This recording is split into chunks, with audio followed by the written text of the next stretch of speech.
There is concerning injury news for some of the teams in action. The Ravens, Zay Flowers, who left Saturday's season finale with a right knee injury, is unsure of his availability. John Harbaugh said Monday that it's going to be day-to-day for Flowers. In the NFC, Packers wideout Christian Watson sustained a season-ending torn ACL in the loss to the Bears. The third-year receiver had 29 catches, over 600 yards, and a pair of scores for Green Bay this season. On the other side of that matchup, Jalen Hurts has yet to clear concussion protocol. Hurts, who hasn't seen game action since Week 16, has started 5 playoff games for the Eagles. He is 0-2 in the wild card round. Adam Schefter back to discuss. So the Eagles have been mum on the status of Hurts. They have a playoff game coming up in 6 days against the Packers.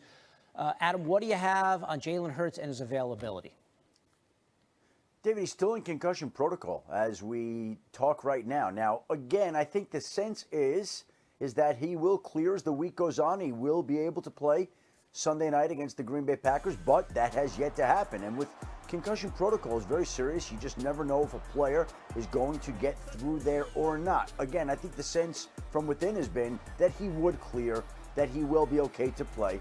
But as of Monday, still in concussion protocol, which obviously sends up some red flags that is something to worry about and something to monitor as the week goes on. If he couldn't start, then obviously Kenny Pickett would have to step in and play against the Green Bay Packers. All right, so just maybe a little drama going into this first playoff game. Let's get to the Jets and their coaching vacancy. They've already interviewed Ron Rivera and Mike Vrabel. Our colleague Rex Ryan meeting with the team tomorrow. And he, of course, coached the Jets for 6 seasons, but he's been out of the NFL since 2016. Despite all that, Rex is brimming with confidence. Have a listen to this.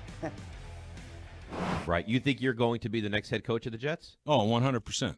Absolutely, I do. And the reason I think I'm going to get it is because I'm the best guy. And it ain't close. The thing that you have to do, you have to connect with a football team. You have to connect with your fan base. And the way they play, that's the most important thing. Not just the X's and O's and all that. Look, this Ben Johnson, I love him. I absolutely love him. But I'm a better candidate for this job than he would be. Clearly, when you have a guy that doesn't show up for mandatory minicamp, and by the way, is your quarterback coming off an injury, I think that's an absolutely ridiculous message you sent to the team. If he comes back, things would be different. If he's back, it ain't going to be the country club, show up whenever the hell you want to show up. That ain't going to happen. So I'll just leave it at that. All right, Rex making a strong statement there. Adam, it would seem to be an unconventional move to rehire Rex Ryan. After all, it was Woody Johnson who fired him 10 years ago. But where do things stand right now in Florham Park? You know, David, it's very funny you asked because my wife and daughter are not huge football fans, and they were sitting at the dinner table this evening, and they said, Rex Ryan's interviewing for the Jets job? And I said, yeah. And they said, wasn't he the coach before? And I said, yeah. And they fired him. Well, why would they hire him back? And I said, because they haven't won since Rex Ryan was the head coach. They went to the AFC Championship game twice when Rex was the head coach. I just wish that he would boost up his confidence and step up his bravado a little bit because there's not enough of that with Rex Ryan. But he is going to interview Tuesday, and he does believe that he's worthy of the job, and he would inject some life and energy into that franchise, and nobody loves his players, and nobody loves this game coaching any more than Rex Ryan. He certainly would bring a fire and intensity that the Jets haven't had. They haven't won games on a consistent basis since he was the head coach. So when my wife and daughter are asking why they would talk to him again, well, that's why, because they have not been to the type of places that Rex once took them to. Okay, that's a great response to your wife and kids. Okay, one more for you. Tyreek Hill spoke after the Dolphins lost out on a playoff berth yesterday. We've all heard the comments. His frustration was very evident. Have a listen here. I'm out, bro. So it was great playing here, but at the end of the day, bro, I got to do what's best for for my career, because I'm too much of a competitor to be, just. Does that mean you're out there? Mean you thinking about leaving here? If it is, hey, yeah. And there he goes. So he says he's out. He went on to talk about opening the door. The only problem is he is under contract for 2 more years. We'll see how messy he wants to make this. What does the future look like for Tyreek Hill in Miami?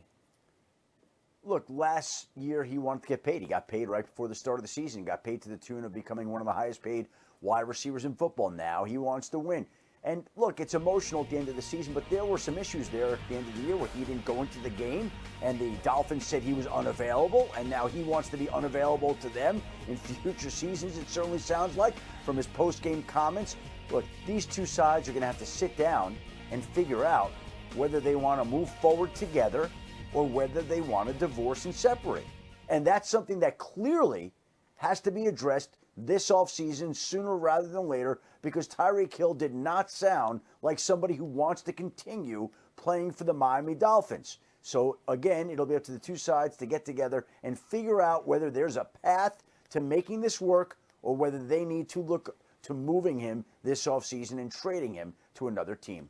He turns 31 in a couple months. The numbers down. We'll see how it all plays out for Tyreek Hill, but he did not sound particularly happy, somewhat disenchanted about being there in Miami. Adam giving us the very latest from around the NFL. After a 4-13 season, the Patriots decided to part ways with head coach Jerod Mayo on Sunday after just a single season. This comes after the Patriots beat the Bills in Week 18, costing them the #1 pick in this year's upcoming draft. New England is now set to pick at number 4, and team owner Robert Kraft is taking accountability not only for the season, but the position he put Jerod Mayo in. This whole situation is on me. I feel terrible for Jerod because I put him in an untenable situation. I know that he has all the tools as a head coach to be successful in this league. He just needed more time before taking the job. Well, the Patriots are one of 5 teams looking to fill a head coaching vacancy this offseason, along with the Jaguars, who fired Doug Peterson early Monday morning. Then the Jets, Saints, and Bears, who all let go of their coaches mid-season. This just into SportsCenter. The Chargers plan to sign Ezekiel Elliott to their practice squad on Tuesday, pending a physical.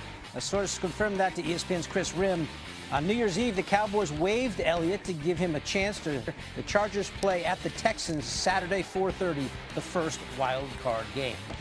As we know, it's been a bit of a downhill trend for Zeke over the last few years, but the man does have a resume. 74 career touchdowns on the ground, second most of any active player behind only Derrick Henry.